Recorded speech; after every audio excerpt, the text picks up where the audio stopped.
What's going on YouTube? OCD for EDC here, and what I got for your face balls today, we're going to talk about a big group of knives that was sent to me via the Apex Pass Around group.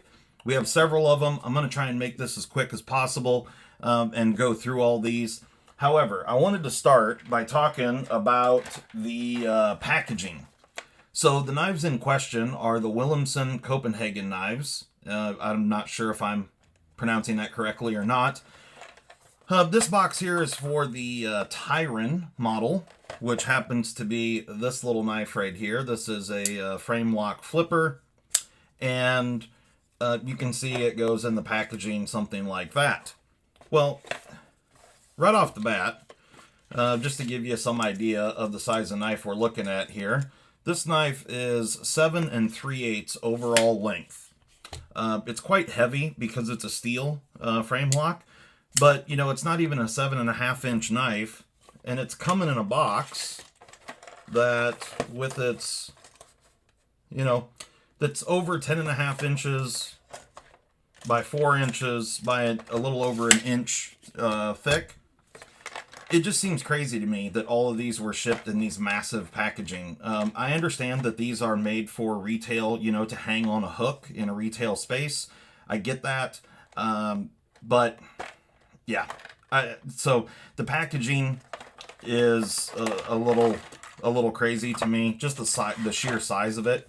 Now, I will say, in the packages, you have different models came with different things, but you can see here on this particular one, you do get this Velcro-backed morale patch here, and then this one also came with a clip that is not branded or doesn't have the name on it, which is a nice touch. I feel like if you're going to put flair on the clip, sending it with just a flat black clip, I like that. That's pretty cool. So I applaud them for doing that. You know, some people are not going to want the word Tyron on their pocket visible. So that's a nice touch. But you can see here how this would look in the packaging. You know, I feel like you could save a lot in packaging if you just put a picture of the knife open on the outside of the box and have it closed. You know, you could have a much, much smaller package, which, in my opinion, would be nice. But let's fast forward here. So one of the things I'd heard people talking about that these knives potentially are made in Copenhagen. Now, once I got these and I got them in hand and I felt them, I've carried several of these models. I haven't carried every single one, but I feel like I have a pretty good understanding of what the brand is. However, in looking at the packaging, just make sure I don't drop anything here. When I started looking at this and researching it, you can see right here, made in PRC. I'm pretty confident that that's not the People's Republic of Copenhagen. Could be wrong, but I'm fairly confident that that's going to be made in China, which certainly that would go along with the way these knives have performed and felt. And certainly there are really high-end knives that can come from China without question. You guys watch my channel. You know, I have tons of Tucson's. There's lots of knives from China that are of good quality. These knives here are decent. I've got, so the models that I have here are the Tyron. This model right here, which is in S35VN. This is the Cobra Ace. We have the Chib S or Chibs. I'm not sure if it's Chib S or Chibs. But you can see the S there is different font, and so I'm not sure exactly how they want you to pronounce that. And then we also have, for a folder, we have the Red E, and this one is in D2. It's an Axis style lock. Pretty interesting. And then we have 3 fixed blades. Now, this one here came with the Tech Lock. This is the medium Despot. Again, not 100% on the pronunciation. This one here is the large Despot. And then we have the Mad Dog in AUS 8. So this one here came with this.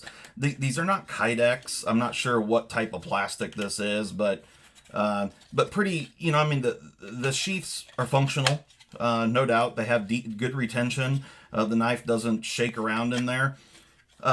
This one here has just got a simple belt loop, where the other two D-spot models came with tech locks. But yeah, so that's what you're getting. So right off the bat here, like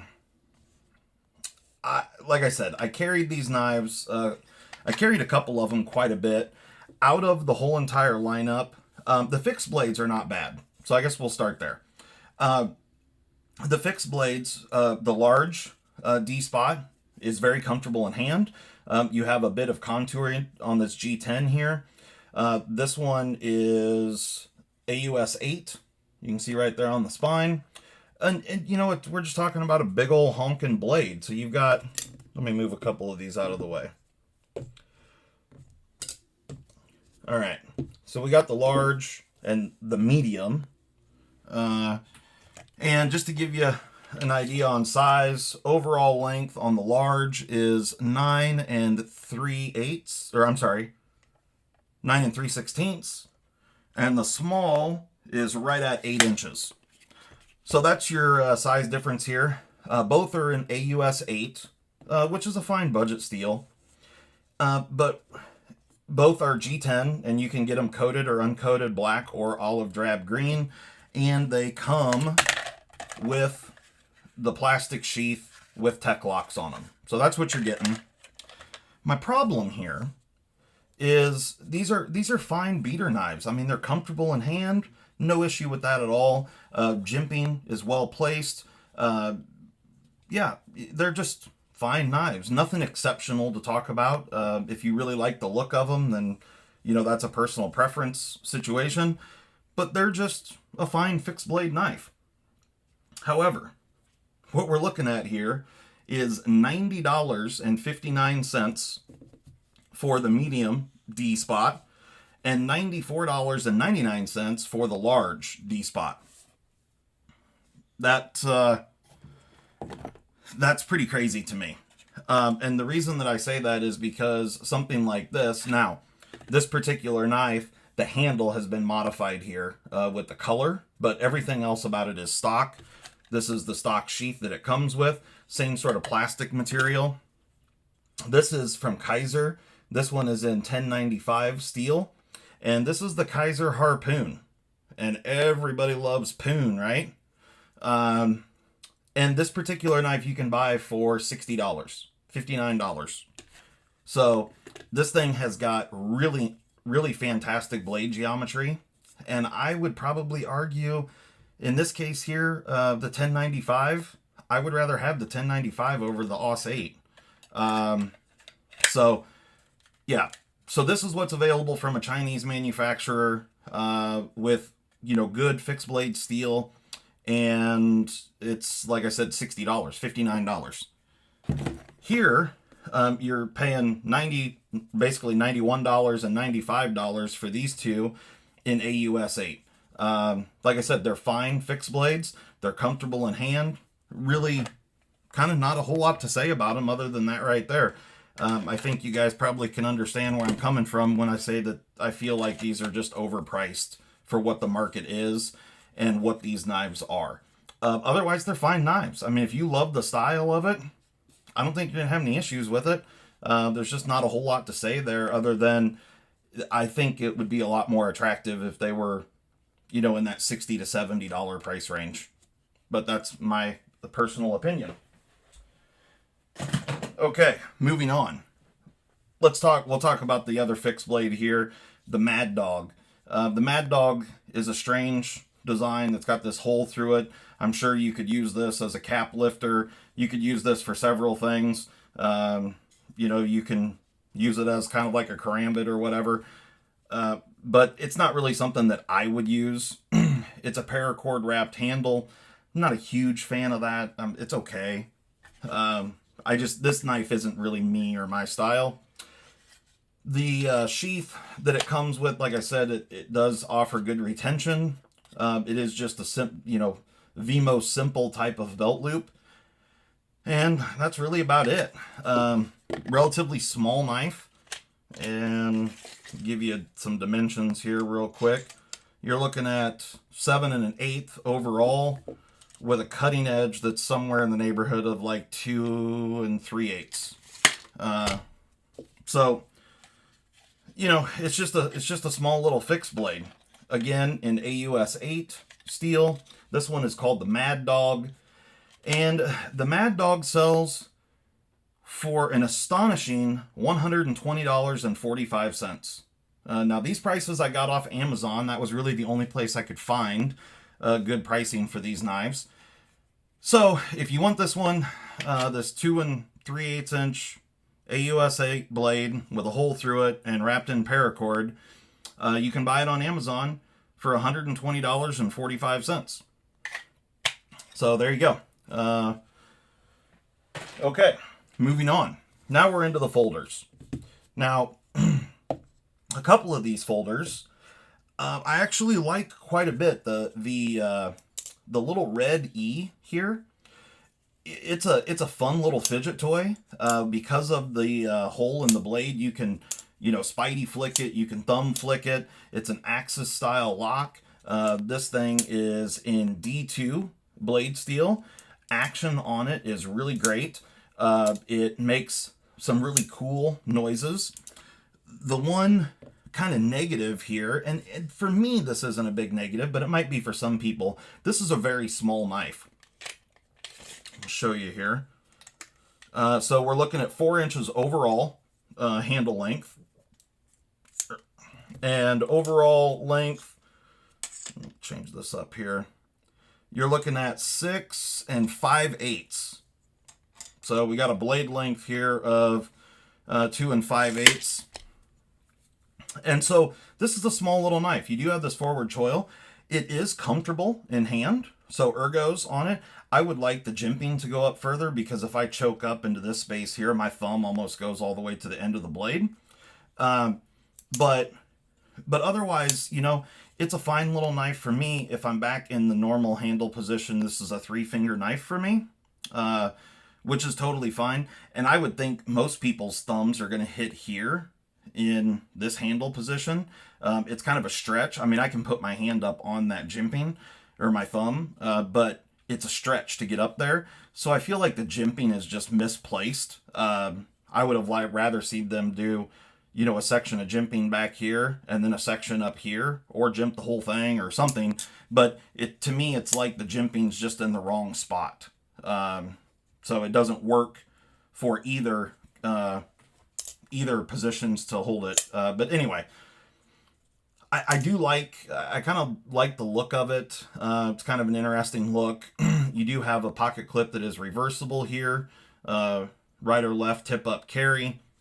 And, I don't know if the springs are going to hold up well. I didn't have them long enough to do all that kind of a test. But, it's a steel frame with this G10. The G10 is very, very grippy.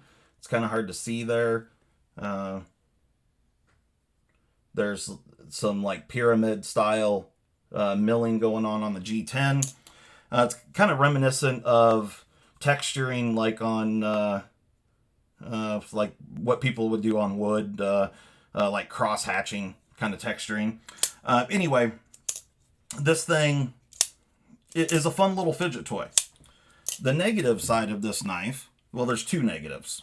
And again, this one's not a huge negative for me because I don't really mind the weight so much. But for a lot of people, we're talking about 6 5/8 overall, 2 3/8 blade length, and was my scale off? Okay. And we're looking at 4.67 ounces. So that's a pretty heavy knife for something that is 2 3/8 blade length. D2 steel. It is a fun fidget toy, but price on this thing, $102.96. So $103, you can purchase this knife right here. Just to throw it out there, you could get the Axis Lock and S35VN on the Asher knives, made in the USA for like 89, 90 bucks, something like that, or $85, somewhere in that range. So just saying. So I feel like these things are just, they're priced into a different category of knife. I think these are fine little budget knives, but they're not priced as budget knives. So $102 or $103 for this in D2 that's a stretch in my opinion. All right, so now here with the Tyron. Again, same sort of design. You can see the two colors here. Now on this one, they have done the texturing on the steel frame and then did a much lighter texturing on the olive G10. This one's a flipper. Again, it's comfortable in hand. It's a little bit weird looking. None of these are like really my...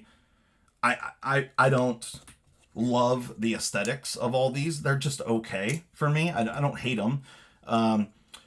But they are comfortable in hand. I will say that. All of these are very comfortable in hand. Again, in the choked up position, jimping is in the wrong position for me. But, you know, that's... everybody's hand's a bit different. This knife here, the Tyron, this one is in... I can't remember what the blade steel is on the Tyron. Hold on a second. Let's look at the box here, because I guess it doesn't say either. So I don't know what the blade steel is on the Tyron. It's not marked, and it doesn't say on the box. What I can tell you is the price of this knife right here is $117 on Amazon right now. So that's what it is. 117 bucks, $103. Okay, now the chibs. Oh, the chibs. So this is the one that I carried the most. This is the one that best fit my hand. It's riding on bearings. It's got great action. It's a D2 blade. And this one is actually a titanium frame with this carbon fiber. I think it's true carbon fiber. I'm pretty sure.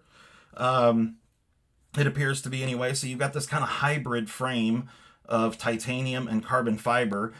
But then they put D2 on it, which is kind of surprising to me, because on this one right here, that is, which we'll talk about in a moment, that one has S35VN, which is really shocking to me. But anyway, so on the chibs here, I use this knife. And on one occasion, like I said, I did carry it. I carried it for a handful of days. On one occasion, I had to cut through something that was pretty hard. And not real hard, I shouldn't say. What I did was I trimmed a little bit of linoleum. My wife and I were redoing portions of our barn, and we have an area with chickens. And I was putting linoleum down on the floor so it's easier to clean up in there. And so we got this like remnant or drop piece of linoleum. Anyway, I was trimming some linoleum, and I was, it's not real difficult to cut, but I was pushing down fairly hard. So let me see if you can see the lock up there. And I would use this knife. It worked fine. However, when I stood up, and because I was down on my knees, and I went to put the knife away, I'm going to show you here. I'm just going to squeeze this knife hard with my hand. Well, I didn't really do it any justice there, but I want to show you something real quick. Look at that. I can actually, with just one hand, if I can show it, I can push the lock bar over all the way. It's touching the show side all the way. And then I let go of it, and it comes back right there.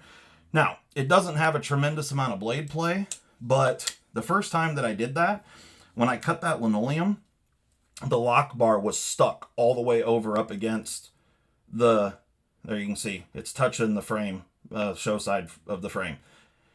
It was stuck there. And it took about everything I had to pop it loose. And I was just kind of like, holy cow. I did not expect that at all. I don't feel that I was mistreating the knife at all. I just, I was pushing down on it fairly hard, but it's not like I was hitting it on anything or anything like that. And I'm just pretty blown away that, so with one hand, I can just do that. You can see the detent ball is touching the show side frame. Now, it does pop back. Like I said, it is locked up, doesn't have any blade play. So, yeah, it works. It still functions. Honestly, it's more free dropping and stuff now. And the pivot's not loose. There's no lateral blade play or up down. So, to me, this is a fine budget pocket knife. It's, like I said, comfortable in hand. I like that part. Action is good. It's riding on bearings. You can Spidey flick it. You can thumb flick it. If I can get it, there we go. And it's a titanium frame lock with a mix of carbon fiber in the frame. Oh, the price. The price for the chibs. So titanium, carbon fiber frame, D2 steel, this beauty, and price is $142.65. I mean, we're talking, you could buy any number of, there's a ton of knives in that price range. So that brings us on to the Cobra Ace. The Cobra Ace, oh boy. So, the Cobra Ace is a backlock knife, more along the lines of the chibs. Instead of being carbon fiber, it's black G10. It is titanium frame with backlock, so it's not a mid backlock. I would rather it be a mid backlock. To me, that's just more comfortable, and it's more one-handed where you can, unlock it here. You don't have to go all the way to the back of the knife. But this one is rocking S35 VN. I haven't tested that, but I'm gonna take them at their word. It does have a hollow ground portion of the blade. You can see the difference in the blade there. It's kind of like a Spanto kind of a deal. And it's flat ground out on the front end. Blade geometry is pretty nice. And, it's a backlock knife. You can one hand open it. The back spring isn't terribly strong, so you can just kind of, put your thumb on it and push it open like that. So, it's just a decent backlock knife. And it is 8 1/4 inches overall, just to give you an idea. The chibs, overall length is 8 3/8, so slightly bigger than the Cobra Ace. So, the Cobra Ace, for its price, for S35 VN, some G10 and a titanium frame. There is some weight relieving pockets on the inside, you can see there. And it feels adequate for its weight. What are we looking at here? Blade length is 3.5 inches. Cutting edge is not that, but and we'll weigh the chibs as well. Well, measuring from that front there, you're looking at like 3 3/8. The chibs is 5.05 ounces for titanium carbon fiber and D2 with a 3 3/8 blade. The Cobra Ace 3.5 inch blade, it's just shy of 5 ounces, 4.855. So across the board, all these knives are fairly heavy, but where they're really heavy is on the price. So this guy right here, the Cobra Ace, which offers the best blade steel that the Willumsen Copenhagen brand is offering, this knife is $228.94. So I'm just baffled. I don't even know what to say about that. In no way, shape, or form. I don't like this guy at $103. But I like it a hell of a lot more than I like this for $230. I'm just dumbfounded, honestly. And it brings me back to some of these knives that are just, they're new brands, and I don't know what is going on here. I don't know why these people think that they can come in with this level of quality made in China and command a $230 price point because the thing's got S35. I mean, again, I take you back to the Asher knife that's US made. It has S35. It has an axis lock, and you can buy it for like 85 or 90 bucks. So now, granted, maybe the design here you absolutely love. And, all these knives are just fine, okay knives. Like, there's nothing, in my opinion, there's nothing to write home about here. Ergos are fine. As far as just style, design, action, and all that, the Chibs is probably my favorite one out of the group, but not at $143. To me, this is like a $70 knife all day. $60, $70 knife. I mean, this is on the level of what, CRK does. Or not CRKT. Let me rephrase that. So, I don't know. I mean, I've seen several of these other brands come out, these micro brands, and they're building fine stuff. Like, it's okay. Like, there's nothing here to really bitch about other than, some of these models are a little heavy. But even that, I don't, those things don't really bother me. But it's kind of like an insult and the slap in the face when somebody on this level comes out with a knife like this and charges $243 for it. I mean, that's insanity. That's $243 for this knife. I mean, that puts you into the upper echelon of what Spyderco is making. That's just, it's ridiculous. It is what it is.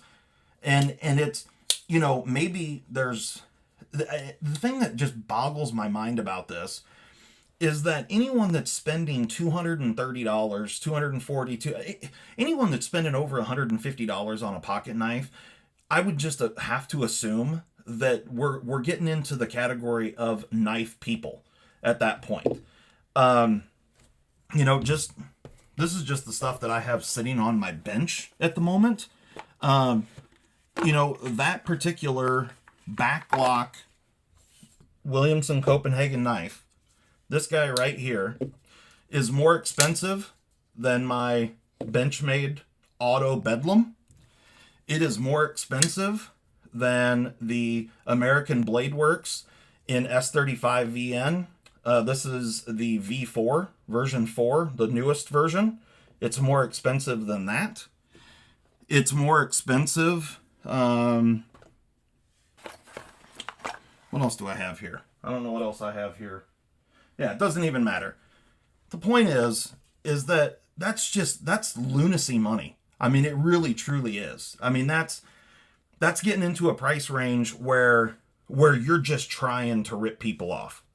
$243 for this knife right here, which they themselves probably don't have $20 to $30 in. If they do, they need to find a new manufacturer. Now, one way they could cut their costs down is on their insane packaging, because how many more knives could you fit into a crate or whatever if the boxes were of normal size? But it's not even the packaging isn't even that big of a deal. Like, the price that they're asking for this knife to me is just an insult. It's when I looked this up, I didn't expect any one of these knives to be over $100. Not one. I expected all of them to be under $100 price point, and every single one of them, with the exception of the D-Spot fixed blades, which they're $90, but every other one is over $100. And I expected them all to be under $100 price point. This one here is the most egregious. I think it's one of the most egregious price points I've ever seen on one of these micro brand knives. And yeah, yeah, I should probably just stop there. But anyway, so take that information for what you will. Otherwise, you know, the ergos are decent. They feel good in hand. Action on them is fine. They function well.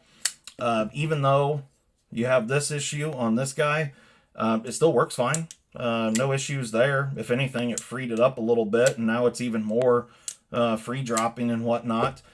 But yeah, I didn't do any blade retention test with any of these, so I'm not sure how the heat treats are and whatnot. But once I looked up the prices, I'm out. That's for me. These are not for me. But you know, if you love them, this one here, like I said, is a great little fidget toy.